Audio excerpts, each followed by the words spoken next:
And అందరికీ నమస్కారం. Welcome back to my channel. ఈరోజు వీడియోలో సమ్మర్ స్పెషల్ రెసిపీ అయిన నోరూరించే మామిడికాయ ముక్కల పచ్చడిని ఆవపిండి లేకుండా టేస్టీగా ఏ విధంగా తయారు చేసుకోవాలో ఈ వీడియోలో నేను మీకు చేసి చూపించబోతున్నాను. ఈ ప్రాసెస్లో చేసుకున్నట్టయితే మామిడికాయ ముక్కల పచ్చడి పుల్ల పుల్లగా చాలా రుచిగా ఉంటుంది. ఇప్పుడు టేస్టీగా మామిడికాయ ముక్కల పచ్చడి తయారు చేసుకునే ఆ ప్రాసెస్ చూసేద్దాం. ముందుగా మీడియం సైజులో ఉండే మామిడికాయ తీసుకుని శుభ్రంగా కడిగిన తర్వాత తడి ఆరిన తర్వాత హాఫ్గా కట్ చేసుకుని లోపల జీడి తీసి వేసుకున్న తర్వాత చిన్న సైజులో ముక్కలు కట్ చేసుకుని పెట్టుకోవాలి. ఇప్పుడు చూపిస్తున్న విధంగా మామిడికాయ ముక్కలను ఈ విధంగా కట్ చేసుకుని పక్కన పెట్టుకోవాలి. ఇప్పుడు స్టవ్ మీద బాండీ పెట్టుకుని అందులో 1 స్పూన్ దాకా మెంతులు వేసుకోవాలి. అలాగే 2 స్పూన్ల దాకా జీలకర్ర వేసుకుని మంటను లో ఫ్లేమ్లో పెట్టుకుని కదుపుకుంటూ వేగించుకోవాలి. మంటను లో ఫ్లేమ్లో పెట్టుకుని నిదానంగా కదుపుకుంటూ వేగించుకున్నట్టయితే మెంతులు జీలకర్ర లోపల దాకా వేగి కమ్మటి వాసన వస్తుంది.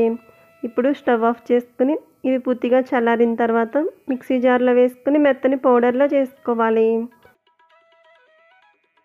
ఇప్పుడు కట్ చేసి పెట్టుకున్న మామిడికాయ ముక్కల్లో 1/2 టీ స్పూన్ దాకా పసుపు వేసుకోవాలి. అలాగే టేస్ట్కి సరిపడా సాల్ట్ యాడ్ చేసుకోవాలి.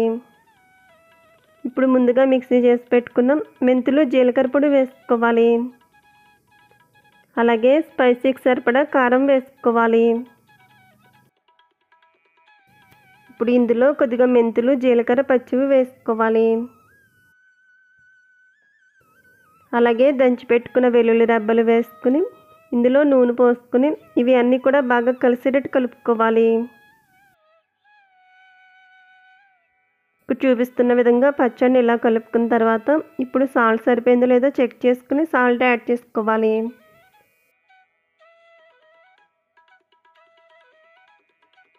సాల్ట్ వేసుకుని మరొకసారి కలుపుకుని ఈ గిన్నె పైన మూత పెట్టుకుని ఒక రోజంతా కూడా ఊరిన తర్వాత మరునాడు తీసినట్టయితే ఈ మామిడికాయ ముక్కల పచ్చడి బాగా ఊరి ఇలా ఉంటుంది.